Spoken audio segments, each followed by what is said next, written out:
From the Business Radio X studios in Atlanta, Georgia, it's time for High Velocity Radio.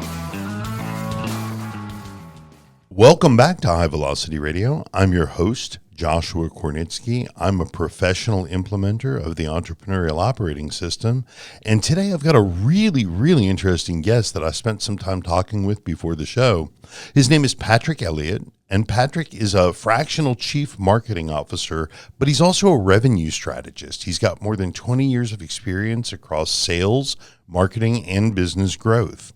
After leading marketing initiatives for multiple software companies, he launched his own advisory practice focused on helping businesses create clearer differentiation, stronger customer relationships, and really more intentional growth strategies. Welcome, Patrick. Thank you so much for being here today. My pleasure, Joshua. Thanks for having me on. It's really, marketing has always, for me, been an area of deep fascination, but I'm not an expert. So that always makes it more interesting for me when I get to talk to somebody that is. But tell us a little bit about your journey that got you here, that got you to this place. Of course. Well, thanks for the opportunity. Again, I'm really excited to be Sure. here. I've had an interesting professional journey, and I think that it's been somewhat unorthodox, but it's also prepared me really well for what I'm doing now for my clients from a marketing strategy to revenue growth standpoint. So when I came out of undergraduate study, I thought that I was actually going to be a Wall Street guy. I thought I was going to be an analyst. I would have been an average analyst at best. So okay. Well, and that universe has sure changed. It sure has, yeah. But I did work for a financial firm in the first 5 years of my career immediately after college, but it was in a business development role. Okay. Where the responsibilities of the role were basically a combination of capital raising and managing client relationships and growing value for those clients over time. And when I say clients, I mean the big institutional pools of capital. Big banks. What a great foundational skill set. Fantastic. Yeah, I mean, you couldn't, down the road, you couldn't ask for a better start. Exactly right. 22, 23, 24 years old, working with the city banks of the world, right. big teachers' pension plans. Obviously wasn't doing it on my own. I had an incredible boss, incredible mentor, and team around me. But to be able to start there and really think about the overall growth strategy that you have, executing a plan. And again, the title was business development, but marketing and sales were kind of embedded in that role. Sure. We were building the strategy for our firm, or the part of our firm that we were focused on, which was real estate investment trusts, building the differentiation story, building the pitch. Wasn't as much air cover marketing there necessarily because this was many years ago, but right. Everything that sort of builds into a marketing sales BD strategy for revenue. I got an incredible education in that, practical education in that really early on. Realized though that I wanted to sort of pivot more into kind of a product marketing kind of a role as opposed to the pure financial services. So I took an interlude. I got an MBA from Emory University here in Georgia. And then I actually worked for 7 years in 3 different healthcare ventures. I worked for a very large pharmaceutical company on $1 billion brand. I worked for a supplies and device company, and I worked for a enterprise healthcare IT company, which was kind of the first entree into the software and technology world. And that was an interesting journey because it sort of was going from the highest value products, again, $1 billion, incredibly high margin pharmaceuticals, right. A lot of growth, to really, when I was at the supply company, it was very commoditized products. It was a lot of price competition, but it was also thinking about portfolio strategies, but also, trying to build long-term relationships with hospitals and healthcare systems in to where you really had to understand the specifics of their hospital, a health system in rural West Virginia versus, fast-growing one in North Texas are going to be 2 different things, right? Well, so you got an education in strategy firsthand. Absolutely, yeah. And the hard way. Yes, exactly. I mean, essentially the role that I was in, which was product marketing, it was definitely a marketing role, but it was essentially a P&L responsibility in that role. And I was working with a couple dozen really strong account managers that had territories throughout the United States. Again, big hospitals, healthcare systems. It was actually buying professional protective protective apparel that became really famous a few years later. Yeah, I was going to say, boy, you were a little early into that market. A little early. But I enjoyed the people I worked with, but the opportunity to move over to the healthcare IT company through some networking that I had done, it was an opportunity that I definitely wanted to take. Very large company, working with the biggest health systems in the world, or in the country, excuse me, working with, again, some big hospitals. A lot of legacy software, but there was some pretty innovative things that I worked on.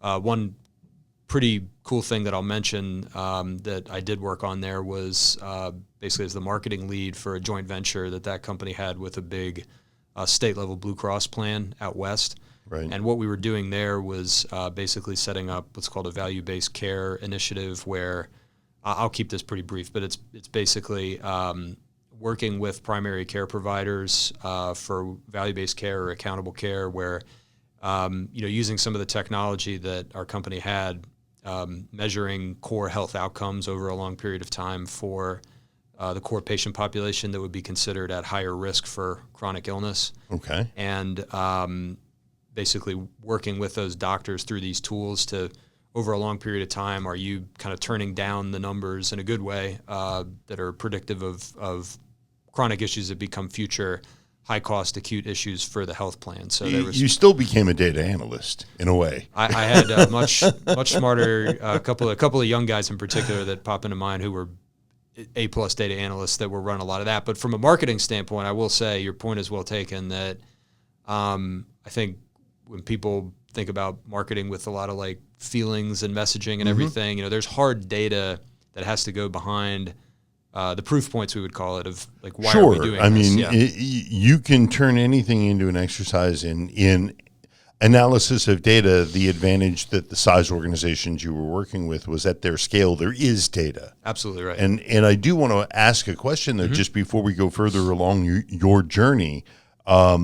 It sounds like you had the opportunity not just to be working in these massive environments, but it sounds like you were doing a lot of ground level stuff that helped build your interpersonal skills with smaller business owners that would also come into play perhaps now in your life more or along your journey. So it wasn't just sitting behind a desk looking at reports. You were with the providers. You were with the doctors. Yes. You were down in those hospitals. Yes.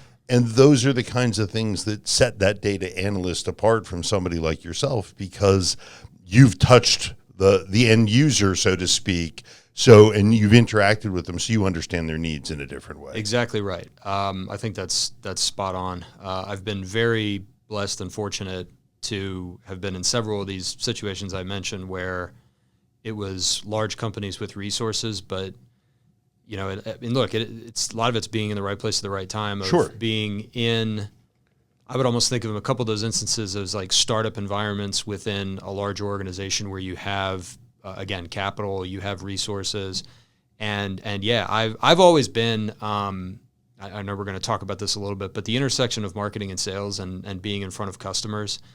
I think back to when I was a kid, so to speak.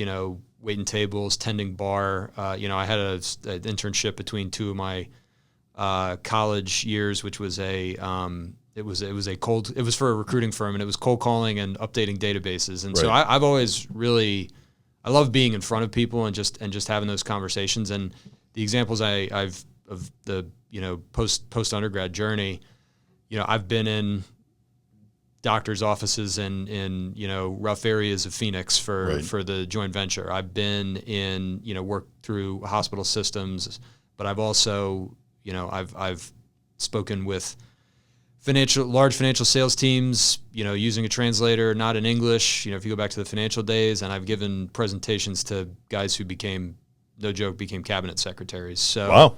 So I say this not to brag, but I've found myself in positions and have taken advantage of opportunities I've had where, again, not your point. It's not done behind the desk. It's done kind of face to face. Listen, people skills are in my opinion, people skills are the most valuable skills. Yes. If your role in the universe at all is client facing, you've got to be able to engage directly, because if you don't, people do business with people that they feel comfortable with. They don't have to love you, but they have to at least be able to talk with you and relate with you.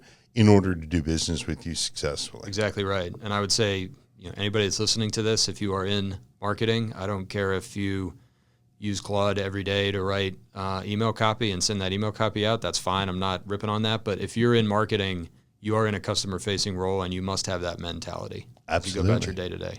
Okay, so we're now in healthcare. Yes. And where'd we go from there?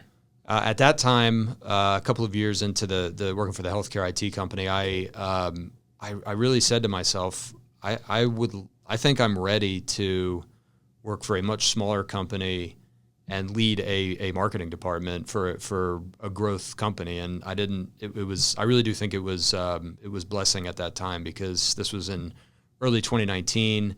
And I had this abstract conception in my head, and I quite fortunately got in contact with a company called Rev.io, which is based here in the greater Atlanta area. And it was exactly what I was looking for. It was, earning an opportunity and keeping that opportunity and leveraging it in the sense of coming in as a first VP of marketing. There was marketing tactics at that software company that were really successful and built a great base, and it was about scaling it and taking it to the next level. And that's coming in, that's hiring content, building a real content engine, solidifying a brand, building out kind of digital tactics and event tactics. And really you were at the cutting edge of that strategy. Because that was the beginning of all of that really getting momentum in 2019. It was where there were obvious proof points about the whole, I guess we might call it an omni-channel strategy right now. It was clear, and they needed somebody who could come in and help lead that, and that's what I was able to do. Now, the benefit was, I think importantly, before I get to kind of the outcomes, is we had the top product in the niche we were in, without question. I'm very familiar with Rev, so. Oh, great. Yeah. Fantastic product, the best sales team in the organization, best sales leadership, best sales mentality in the organization. And marketing and sales were operated in incredible harmony over the time that I was there, which is often I would say it's more the exception. Discussion. Yeah. Exactly right. But, we had a clear understanding of who we were going after. What does a marketing to sales handoff look like? What does true demand generation, which leads to sales opportunities, look like? And then, even things about how incentives were designed for marketing team members vis-a-vis sales team members. There wasn't this sort of competition being created. Oh, well, that was sourced through cold calls. That was sourced through inbound. The eternal fight, exactly as right. it were. We looked at it from an influence standpoint of and especially because we had a again crystal clear understanding of who the ideal customer profile was, building the programming around that because we had the big questions answered, ICP, customer journey, et cetera. We figured that out pretty early. I mean, there's a lot of hard work that then follows that. Sure. But there wasn't the constant reinvention every 3 months that a lot of companies go through. Listen, it's what I do with EOS is when everybody knows where we're going and how we're going to get there, the job's a little bit easier. Exactly. Yeah, and we did not run on EOS, but there were a lot. I just mean from a perspective of clarity. Oh, sure. Yeah, it is interesting because as I've learned a little bit more about EOS, there were definitely elements of EOS that inspired a lot of how our executives kind of designed running the company and how we as department heads would put that together. And I think that was the cause of a lot of success too. But I was there for 5.5 years, and revenue went up 3.5x over the time that I was there. That was a team effort, marketing and sales, as well as, again, great product, great client success. I mean, a classic, full scale, front to end SaaS, business to business SaaS kind of a motion. We had great acquisitions that we were able to integrate into a true portfolio, and the company's still really doing great. I departed there at the end of 2024 quite amicably. Was with another software company for just a few months. Didn't work out. That's okay. But since last fall, I've been on my own with Four Cross Advisory, taking this knowledge and experience and expertise I have and taking it to in my mind, the 80 to 90% of American small and medium-sized businesses that don't feel confident in their marketing strategy as a revenue generator. And I'm not just pulling a statistic out of air. That was a constant contact survey from 2024 that basically solidified that amongst their very large customer base. Sure. So there's an opportunity here, I think. Well, so let's jump in. Let me ask you, what do you think business owners misunderstand most about marketing? Biggest misunderstanding about marketing is that it is a couple layers down within business structure than it actually is. What I mean by that is it's a core strategic pillar to your business. Okay. It is often treated by leaders as essentially a tactical subset of sales. Sure. And people think about marketing as simply as advertising to create leads. They think about there's over the years, and again, I've been in sales and marketing, I've seen all this, but you get some of the older school sales leaders who kind of look at marketing as their make it pretty, make me a slick kind of a thing. I think we're kind of past that overtly, but there's still that sort of underlying I think that view mindset very much still there, exists. There is absolutely, let's just say, an old guard. Yes. That still believes that it's, just hammer the mailers, just hammer the print ads, and whatever it is you're trying to drive will come. I grew up in the car business. Yeah, right. And in the car business, we used to say 50% of our advertising worked. We just didn't know which 50%, right? And it's that same mindset of, we'll just do what we've been doing louder or more aggressively. Yeah. And somehow this will magically impact a marketplace that's changed pretty dramatically. And to that point, the way that I think about this is, and this is true for businesses that haven't been as successful as they could be in business-to-business software, to cars, to really anything that you could imagine, which is if the leadership team and the visionary, the CEO, et cetera, they don't have in mind, or they don't, not in mind, if they haven't, written down and made it clear throughout the organization what some of the answers to these critical strategic questions are, there's sort of this assumption that there's an infinite demand pool out there for us because we're so great. And to your point, we just have to go spend more money, get louder, just put more paper in people's hands, so to speak. And then, hey, the leads will just come in. And there are very few times in a business's life cycle. Most businesses, this never happens, but there are times where you've got the widget, so to speak, that everybody wants, and you can. Yeah, but that's a lightning strike. Exactly. You can't bank on that. 99% of businesses are never in that category. Sure. So you made a very important statement to me about the fact that marketing is a strategic pillar of the business rather than a subset of sales. And as we agree, a lot of people just take this tactical approach to it. How do you help the folks you work with, the clients that you have, better understand the value of that strategy? Is that something that you work with them on, or if they don't have that, you can't help them? No, I definitely work with them on it, and I just to keep it as streamlined as possible, I do think that there are ways to go through this that kind of cut across different types of business and different verticals. So sure.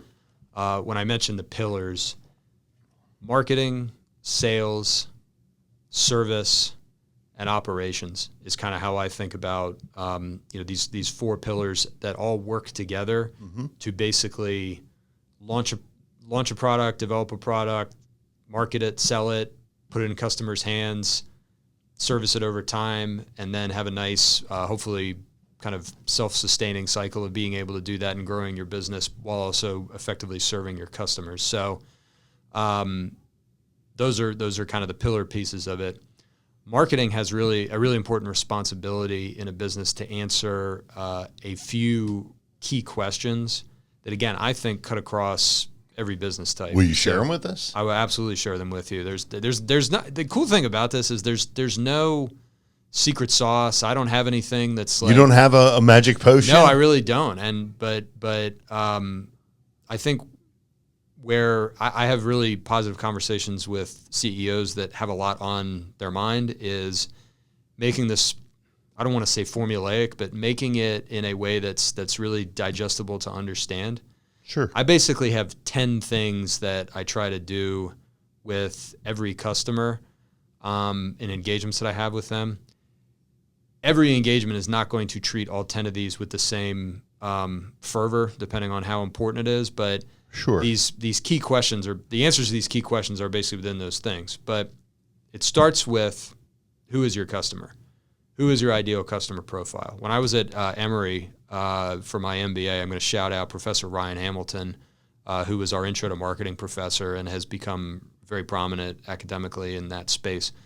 And he would walk into the class, and he was a super cool guy. He was quite young for a professor at the time, especially. And he would come in every beginning of every class, 2 or 3 days a week, whatever it was, and what's the first rule of marketing? And we would all say back, know your customer. And that stuck with me. That very simple kind of gesture stuck with me through my whole career. Understanding the traits of your customer and why they buy from you. And actually not just why they buy from you, but what is the whole journey that they go through from recognizing a problem to what is going to be the solution to that problem to, all right, I'm choosing you as my vendor, you being my client. That whole process, it all has to start from there, no matter what kind of work that a marketing department does after that. And I'm going to stop and ask a question that I'm putting you in a position where I'm just asking you to guesstimate. But I really do think that people need to hear this, because I have a pretty good inclination of where it's going to fall. As a percentage, when you first start, let's not even say a client of yours, when you're in general conversation with a business owner, what percentage of them actually understand who their client is? Understanding who the client is, I would say, is 50-50. Okay, but that still tells you Yeah. that half the people are out there trying to either fish with dynamite Right. or with nothing on the hook. Right. Right? And if there's nothing on the hook, you might occasionally catch a wayward fish that swims by, but you're not likely to have a week worth of dinner. No. And I'll give you one caveat to the 50% that do understand it. There's a great deal of intuition in that. There's not as much measurement. Sure. Demographic information, if you're Demographic, in B2B, geographic, psychographic. if you're in B2B, firmographic, which is, essentially demographics for groups. Right. Technographic, like if you sell software, you need to understand what the integrations might need to be. So there's a technographic piece of it. This is stuff that a lost art is market research, honestly. And now with all the incredible amount of information that can be distilled through AI tools, a lot of market research can really be handled by that. But even using sort of the natural language prompting, there is a somewhat formulaic way that you should go about market research and answer that. So I actually bring some of those things that I've learned. I've never been a market researcher, but I've been around a lot of them. So I've been able to kind of take in some of the learnings that I've had from those experiences. And, one of the first questions that I will ask a CEO or a business owner is like, what do you know about your customers? Can you pop open the CRM and can we download a list and can we start to figure out that kind of thing? And that's one of the advantages of living in the technological time that we live in is if they've got a CRM, which depending on the size business, at this point, most have some form of something capturing client data. The fact that you can use third-party tools to parse and help you find or isolate or identify unique features that as a whole you may not have realized, that suddenly, just something like a zip code analysis can tell you that you make more money out of these 3 zip codes than all the other ones combined. How's that going to influence how you decide and where you decide to advertise? Correct. Yeah. So let me ask you this about the customers that you work with. First, is there a specific size that you're trying to stay around just so that people understand that? Yeah, I think that working with customers really up to $25-30 million of annual revenue. Okay. I think there's opportunity for somebody like me to go that high. I would say that there's a bit of a more narrow band to where the marginal impact, so to speak, of what I do can really help, and that's probably more like upper limit of $10 to $15 million. So like think single digit million. If you're listening to this and you're in the single digit million and you're kind of spinning your wheels at that space, I think that's a great opportunity to bring in some of the things that I can do, because if you've built up a really solid base of business at that level, you've done a lot of things right, and you obviously have a product or a service that people want. You have a good team operationally that's been able to put this in place, and then you the visionary. You've got those elements of I think I know where I want to take this business, but then it just becomes a question of how and what's the next step. Well, and so you and I are dealing with roughly the same types of customers, and this is not a crime, and this is not a bad thing. They are, because of their success, they are coming into unknown territory. Mm-hmm. And the value that we both are able to provide them is guidance in this new territory to help them get to where they want to get to.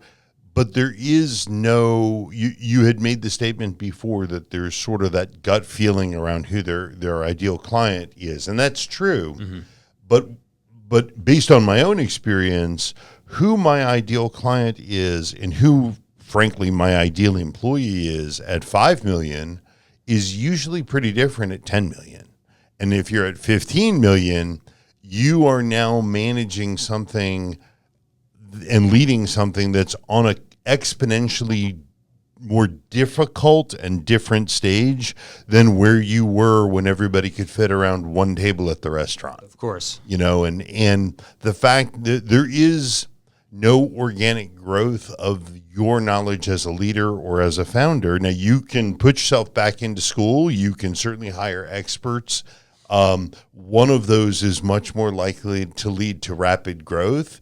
And look, if you want to do it yourself, go do it yourself. But that's a very long path. That's going to law school instead of hiring a lawyer. Mm-hmm.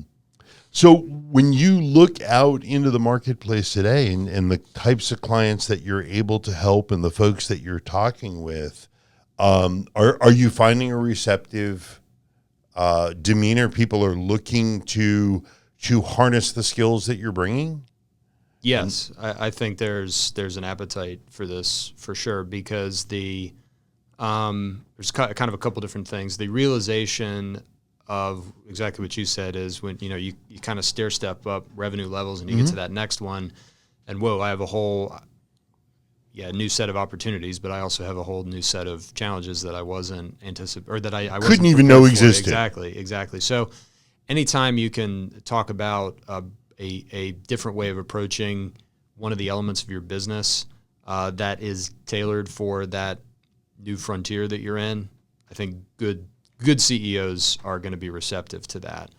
Additionally, we're in an odd period right now of the labor market and jobs, and being able to find the kind of people that you want that have the right kind of skill set.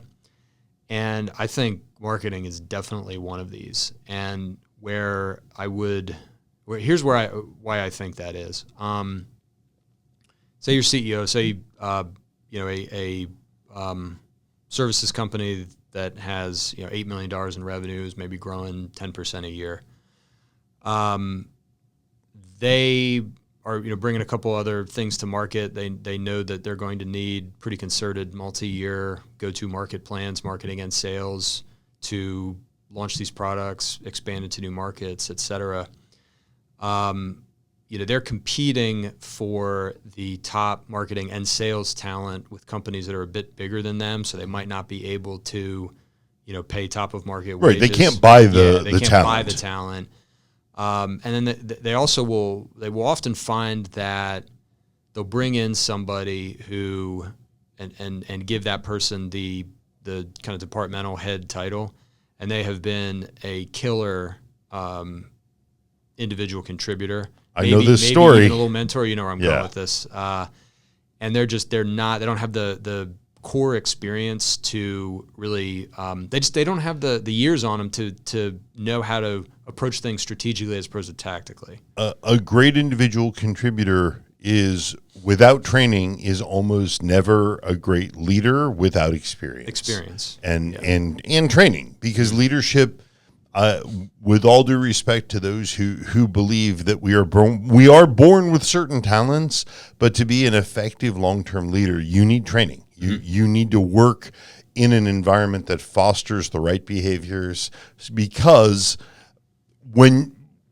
we used to say in the car business, the first 90 days were the most effective for every salesperson, because they had not yet been taught shortcuts and bad habits by the more experienced people, right? Because the reality is they followed the process until they outsmarted the process, and invariably things would fall off because they had outsmarted the process that had proved very effective for the first 90 days. It's an interesting cycle. And what you're touching on from my perspective is to some degree culture, and culture to me brings up one of the tenets of EOS, which is core values. And what I'd like to ask you, if you don't mind discussing it, is about how you see core values making an impact or an influence or a difference in the types of companies that you're working with. Are they using them in their perspective when they're hiring? Are they using them in the way they're doing business? While I don't quite have the measurements on this, I think this is an intuition point that probably your listeners would agree with, is that the businesses that have core values and actually operate by them, and those are two different things. Yes, they are. The ones that have them and operate by them are by and large going to be successful, provided that operationally they're running reasonably well. If people have worked for big companies where, you walk into the marble lobby and you see maybe the core values on right chiseled after you go, in the stone. Exactly, right after you go through the badge scanner or whatever. Yeah. Those are the bigger an organization gets, the harder it is for those to be real. Take it back down to the example I made, $8 million company. Let's say maybe they have 25, 30 employees, where they have an opportunity is, as they're interviewing, as they're bringing somebody into the organization, they talk through what the core values are. And I think it is important, from even from like an ethical and a moral standpoint or whatever. I think a visionary does have to kind of talk through, like, why am I doing this? Why is this core? What does it matter? Why does this matter? That kind of stuff is super important, and you need to make sure that you're clear with people coming in that is kind of underlying everything. But I think taking it a step further, the core values also have to incorporate a embrace of the problem that your company is trying to solve, and then an expectation for everybody that is particularly touching the customer of, this is how we go about solving that problem. And I think, you have to kind of, really busy executives, really busy small business leaders, you have to really kind of dig a little bit with them, because a lot of it, again, is intuition for them. But sure, a core values that are driven by a recognition that there is a population of those target customers that are out there that have a problem, and we, at this table, so to speak, are going to go solve that problem. The how and everything, they'll figure out, but it's I went into this for a real reason. Right. And if you keep that reason in mind, and then you get buy-in from the people around you and make them feel a part of it and reward them properly and incent them properly and everything, those are the types of businesses that are going to be the most successful. Well, and you gave us an example before, if I can put you on the spot a little bit, and we don't need to go into the private matters of it, but you said when you were with Rev that the sales and marketing team had a harmony that you had not seen previously. Yeah. My words, not yours, that they worked together well. Do you think that was from just a cultural perspective that they were aligned? It didn't. I mean, obviously there was a lot of factors. There are a lot of factors. I think I won't lie. There's a benefit of the leaders of the company have all all have strong personal relationships with each other. So I'm not going to pretend that that's not important. No, but that's where culture comes from. Is the relationship with the leadership. Yeah, and we had Rev.io has I don't say had, still going strong, has very explicit core values that are part of the onboarding process. They're part of, every company meeting, they get read out. There's actually annual awards.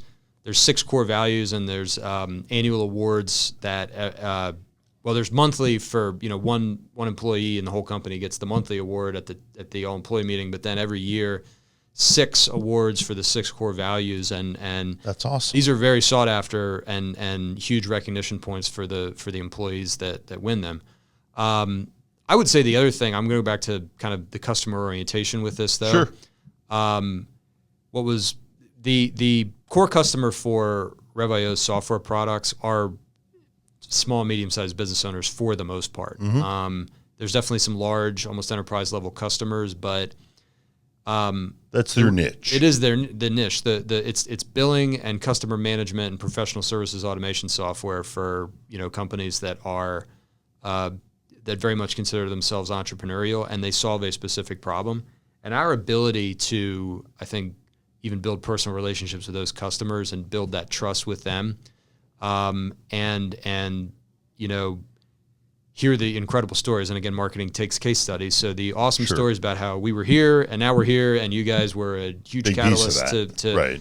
And then you think about you take that to its logical conclusion about like, okay, so now this company is bigger. Now they're creating more jobs. They're bringing more people on. Helping more families. A lot of these are a lot of the companies come out of sort of the legacy of the local telecom within their community. So they're putting more back into their community through foundations and things like this. These were examples of customers that we had. So it was very easy for us to work hard knowing that we were serving a lot of those types of clients. And I think that any business, again, if you have the passion as a leader about there's a problem that I'm trying to solve and you're sincere about that, it really shouldn't be that hard for you to articulate that. Well, articulate's the wrong word because that assumes a level of wordsmithing. It should be something you're able to communicate. Communicate it, certainly to your own employees. If you have a passionate communication, someone who's sitting across the table from you who's 23, 24 years old, they're just getting started. Why here for me as a young employee? Well, here's why. And as a visionary, as a leader, you should be able to sit across from them and that should be able to come through. Yeah. And I think that it speaks volumes about their culture that here we are X number of years later, and everything you're saying is as a former employee, for whatever reason that you departed, nothing but reflective of the quality of the organization and their culture. Absolutely. That says a great deal, not only about you and your character, but the organization that you stepped away. There's never really a good reason to bash any previous employer of yours. If they've done you wrong, that's a different story, but they certainly didn't sound that way here. Where I'm really going with, and as my father always taught me, is, if you don't have anything nice to say, don't say anything at all. And you're clearly saying things that illustrate the value and the strength of what I'd like to broadly zoom back out and say culture and core values and the impact that they make. So I appreciate you taking that diversion with me. As an EOS implementer, I'm always curious to hear other people's perspectives on it. But there's actually a really large elephant in this room, and I want to ask you about it. And the elephant in the room, particularly when it comes to marketing and when it comes to strategy, are you familiar at all with AI? I've heard of it. Yeah. Have you? I have. I understand it's a thing. So let's start by asking you, how do you view AI with regards to your space of marketing and strategy? I view it as an amazing force multiplier. Okay. I regard it as a terrible boss. Okay. And what I mean by that is I think, to be frank, that there are people that are doing the sorts of things that I do that have outsourced a lot of their thinking to it. And it is a organization tool of thoughts. It is a speed tool, a production tool, but it is not a sentient thinker. It's not a thought leader. No, it is not. No, it is not. You I'm speaking. I would almost speaking to an avatar of myself. Not that I feel this way, but somebody who's doing what I'm doing, I would look them dead in the eye and say, you have got to carve out your own thinking. You've got to be able to speak extemporaneously on the kind of things that we're talking about, and you have to be able to, write a paragraph down off the top of your head of your own words. That is like put grammatical review aside, like. Sure, the technical aspects Exactly. of it, no one's going to question. No. And if I may quote ChatGPT, that was both brilliant and insightful, Patrick. I have a.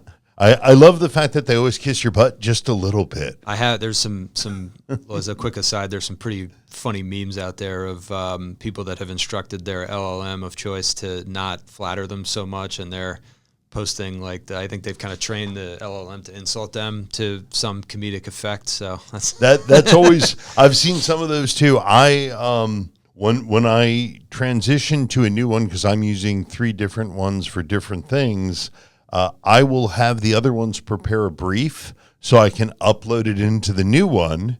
And I always tell it that I want to be challenged on everything. And it's what's really interesting about that is how much it irritates me. But I'm really glad that it does, because my learning style, I'm going to learn more when my assumptions are questioned than by blanket agreement with how brilliant that a piece of technology thinks I am. I view them as a collaborative tool. Yes. And to your point, they should not be leading the charge. They should be helping you make sure to use the war metaphor that your flanks aren't exposed, that you aren't vulnerable to things that you have not thought of, or to be frank, may never have occurred to you. I think from that perspective, they can add a lot of value. But I think marketing in particular, and let me turn this into a question rather than a statement, do you think marketing in particular at the entry level has been negatively impacted by the misunderstanding of what AI is capable of? I think that it has, from a tactical standpoint, for sure. In the sense of it, let me paint the picture Please. for you here. So, the hardest thing in a creative role is starting with the blank sheet of paper.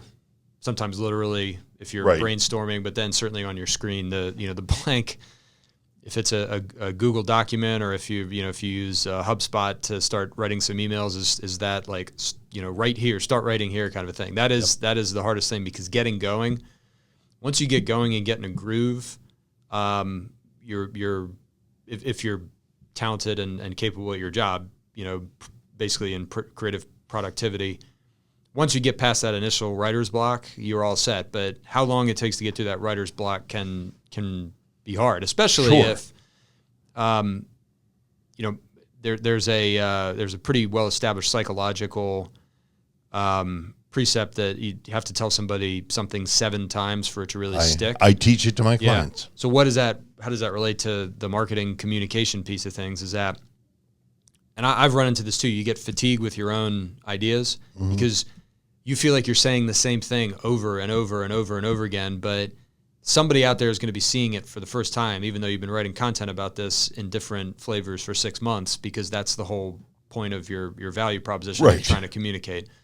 What good, well-executed AI can do is write all this stuff out for, it can write 6 months worth of stuff for you if you want it to, around this same idea, and have it be different enough that it will fill that content calendar for you.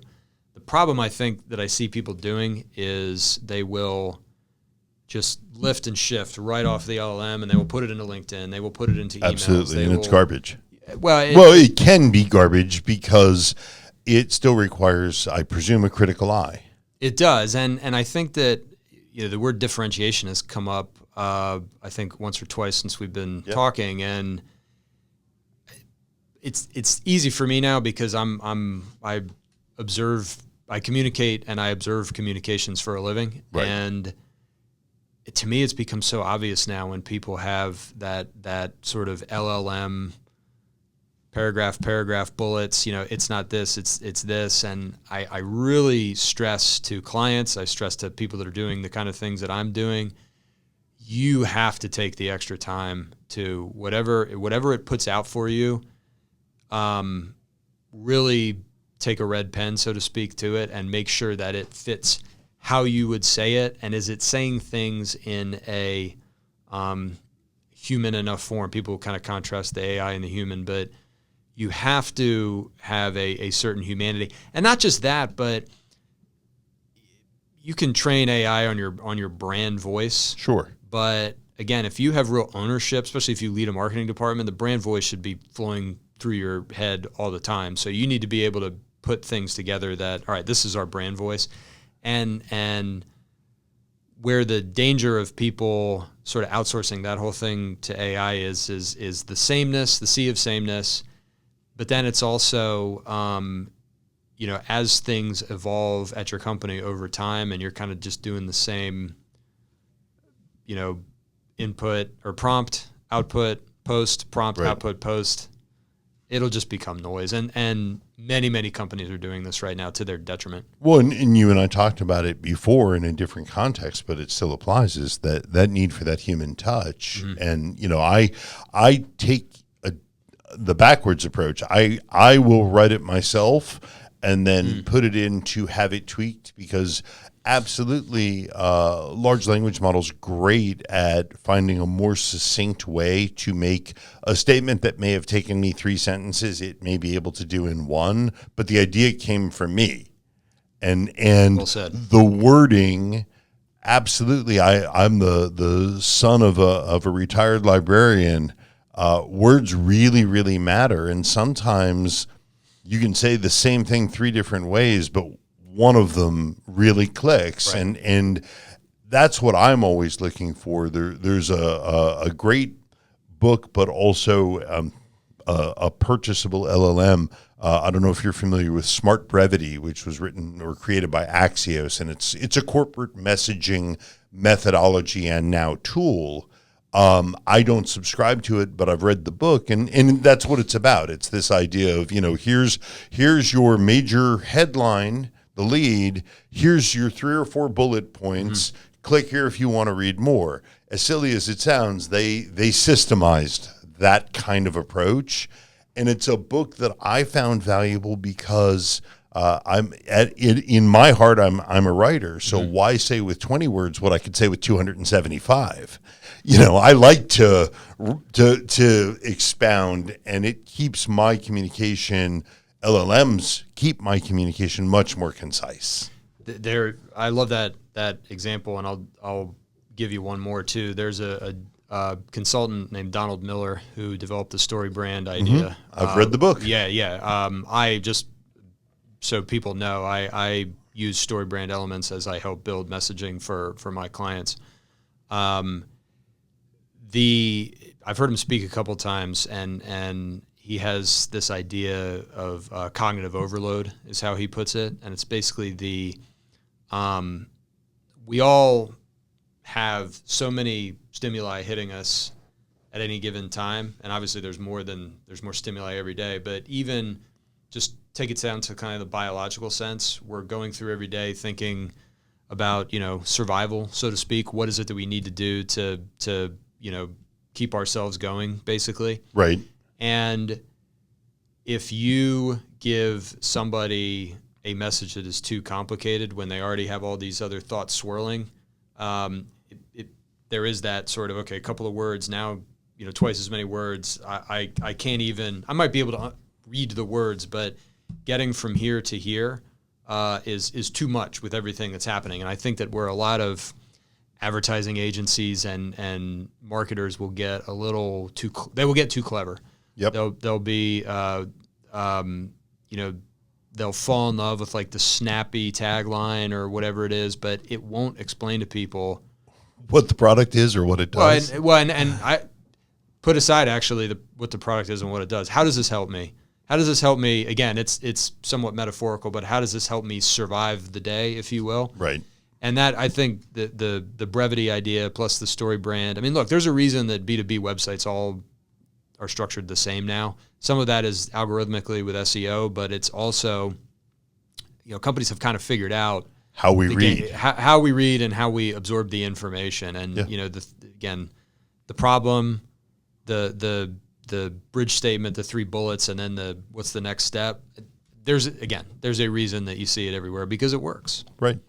So last line of questions. And I feel like strategy has been at the heart of this entire discussion, but from your perspective, I wanted to ask you, what separates companies that grow from those that stall?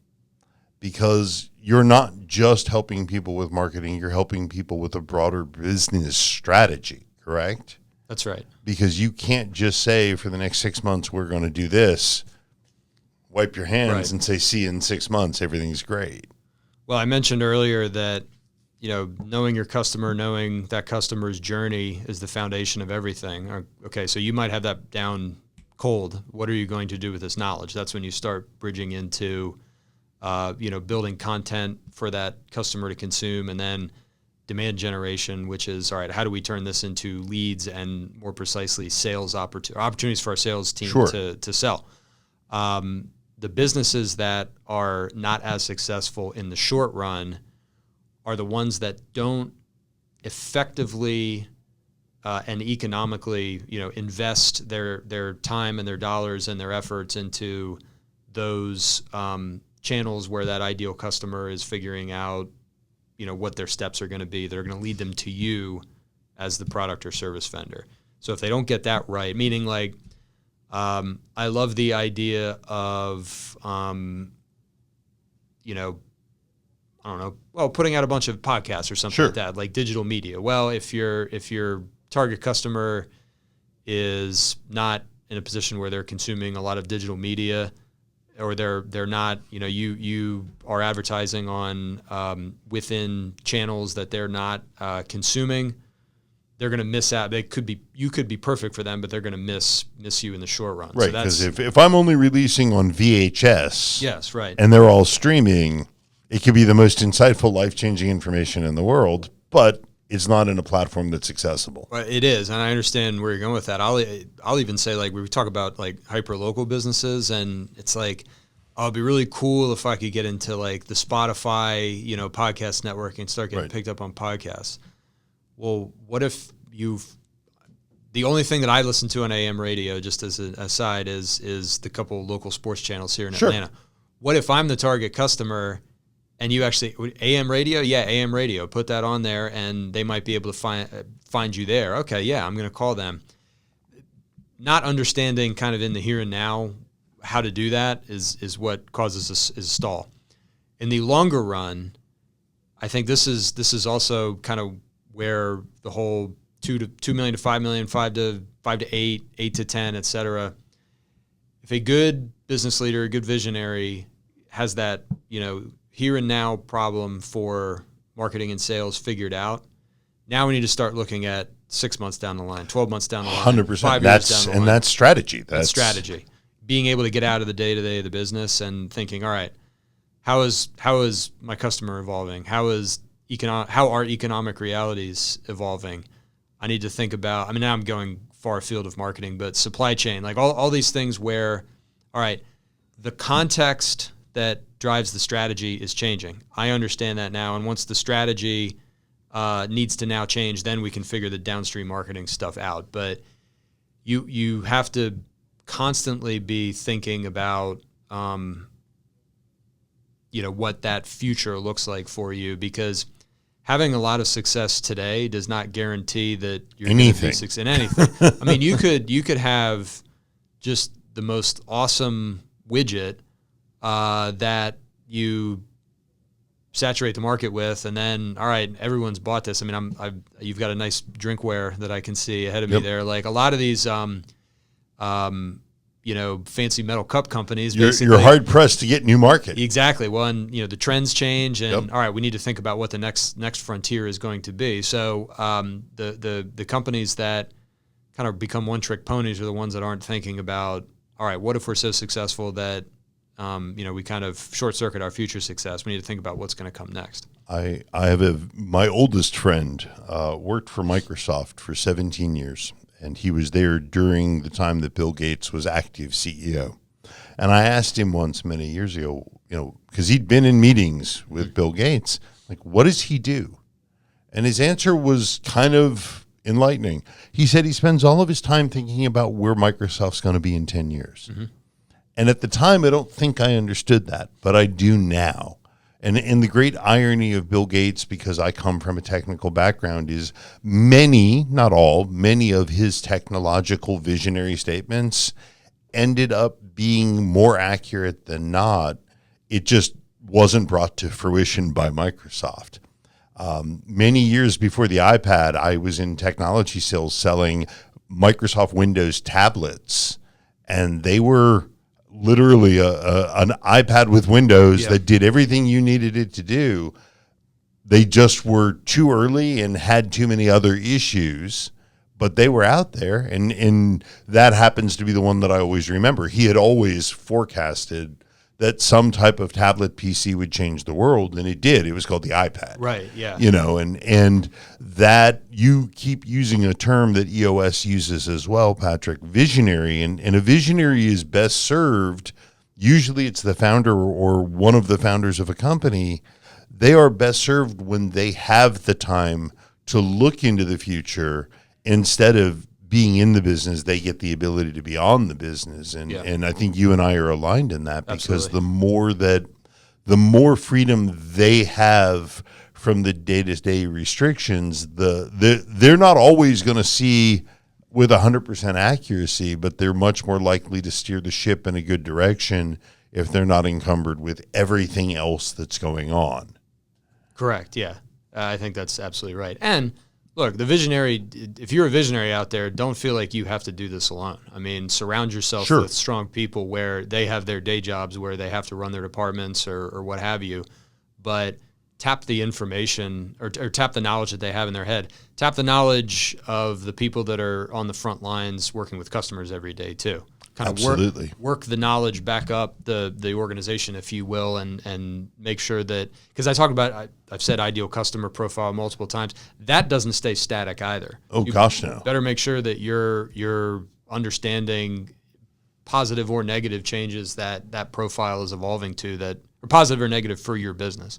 Through our entire dialogue, the one thing that has been abundantly clear is it all starts and ends with the customer. Absolutely. And if you're not speaking to them in a way, in a place, in an environment that catches their attention, that solves a problem they believe they have, or identifies a problem for them to connect with, that's that 50% that's just going out the window, and it's probably more than that. Right.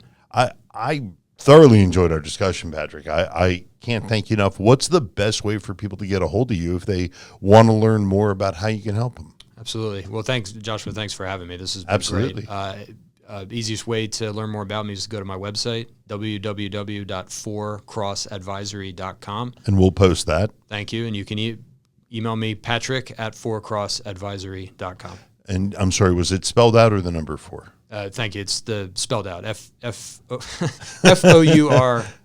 FOURCROSS advisory. I'm not going to try to spell advisory off the top of my head. Listen, I work for EOS, the Entrepreneurial Operating System, and I can tell you after 4.5 years I can spell entrepreneurial, but I usually have to fix one letter. That is a good use case for AI right there. Yeah, right. Exactly right. That's I do a lot of whiteboard writing, and I'm always shocked when it's not underlined in red, because that would be very helpful for me. Again, my guest today has been Patrick Elliott. He's a fractional CMO and the founder of 4Cross Advisory. We'll share the link to get to Patrick's website and his email address when we publish the podcast. Patrick is really a revenue strategist with more than 20 years of experience across sales, marketing, and business growth. After leading marketing initiatives for multiple software companies, which he told us all about today, he launched his own advisory practice focused on helping businesses create clear differentiation, stronger customer relationships, and more intentional growth strategies. And I think you did a great job of illustrating that today, Patrick. Thank you for for sharing your knowledge and your wisdom. And I look forward to having you on again in the future. My pleasure, Joshua. I look forward to it as well. Thanks. You. Again, you are listening to Joshua Kornitsky. I'm a professional implementer of EOS, the Entrepreneurial Operating System. This is High Velocity Radio. Thanks for tuning in. We'll see you next time.